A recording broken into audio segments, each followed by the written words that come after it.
बच्चों, हम लोगों ने पिछले क्लासेस में डिफरेंशिएशंस के बारे में बहुत कुछ पढ़ा था। आज के क्लास में हम उसको आगे बढ़ाते हुए डेरिवेटिव ऑफ इम्प्लिसिट फंक्शंस के बारे में जानेंगे।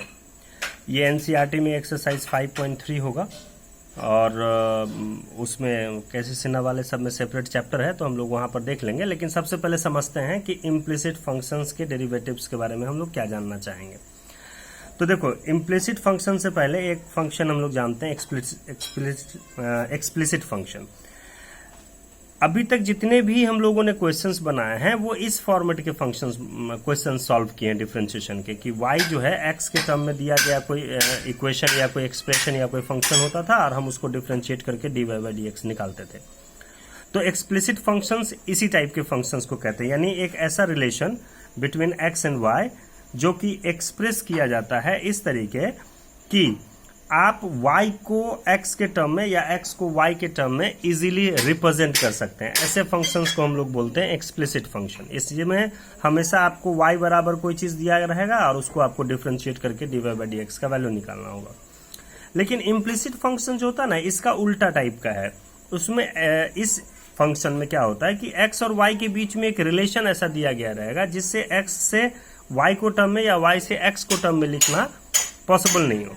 वैसे फंक्शंस के लिए होता है ये।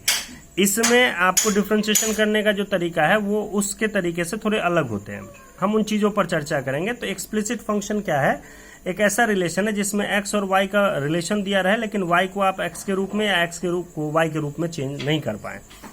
हो सकता है पहले एग्जाम्पल से आपको नहीं लग रहा हो, लेकिन अब जैसे इस क्वेश्चन में देखिए, इसमें अगर हम x को y के टर्म में या y को x के टर्म में लिखना चाहें तो ये सब पॉसिबल नहीं हो पाएगा डिफरेंशिएशन के लिए।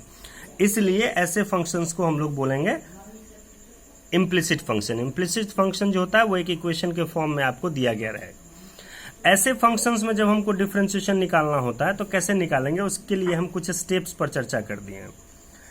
यानी कैसे हम फाइंड करेंगे dy बाई dx। तो पहला स्टेप हमने बताया कि सबसे पहले जो क्वेश्चन में दिया गया रिलेशन होगा उस रिलेशन को हम लिख लेंगे, फिर उसको दोनों तरफ डिफरेंशिएट करेंगे x के रिस्पेक्ट में, फिर उसको सिंप्लीफाई कर लेंगे और जितना भी dy बाई dx वाला टर्म होगा सबको एक साइड लाके और dy बाई dx कॉमन लेकर के हम लोग dy बाई dx का मान निकाल लेंगे। कैसे? हमने ग्रुप में मैसेज में भेज भी दिया है सॉल्यूशन, सब उससे भी समझ में आएगा और कुछ सॉल्यूशन हम आपको बताएंगे भी। लेकिन उसके अलावा एक अंतिम बात और बता दूं कि अगर जरूरत पड़े तो आप उस रिलेशन का इस्तेमाल भी कर सकते हैं क्वेश्चन में कहीं भी। तो ये जो अभी हम लोग चर्चा किए हैं एक बार फिर से देख लेते हैं। ये इस टाइप के क्वेश्चंस के लिए है कि इस टाइप का अगर क्वेश्चन बनाना हो तो हम पहले दिए गए रिलेशन को लिख लेंगे, फिर दोनों तरफ डिफरेंशिएट कर लेंगे, फिर डिफरेंशिएट करने के बाद उसको सिंप्लीफाई करेंगे और जो भी टर्म dy बाई dx वाला होगा उस सबको एक साइड करके और उसको कॉमन लेकर के हम लोग dy बाई dx का वैल्यू निकाल लेंगे। कैसे? इस पर हम एक एग्जाम्पल देके आपको चर्चा करते हैं।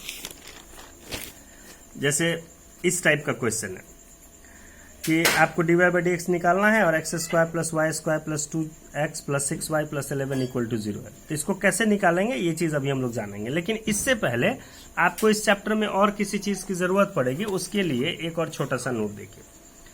हम लोग अभी डिफरेंशिएशन के बारे में बहुत दिन पढ़े हैं, 11th में भी पढ़े हैं, 12th में भी शुरुआत किए हैं, तो कुछ चीज़ें पढ़े हैं। अब ये चीज़ें बहुत क्लियर समझ में आएगा कि अगर ये सब फंक्शन है तो ये सब उसका डिफरेंशिएशन है। जैसे एक्स क्यूब का डिफरेंशिएशन होता है 3x स्क्वायर, साइन एक्स का होता है कॉस एक्स, लॉग एक्स का होता है 1 by x, e to the power x का e to the power x, x का 1, सेक एक्स का सेक एक्स इंटू 10x। तो जिस तरीके हम लोग एक्स वाले फंक्शन का डिफरेंशिएशन करते हैं उसी तरीके अगर हम देखें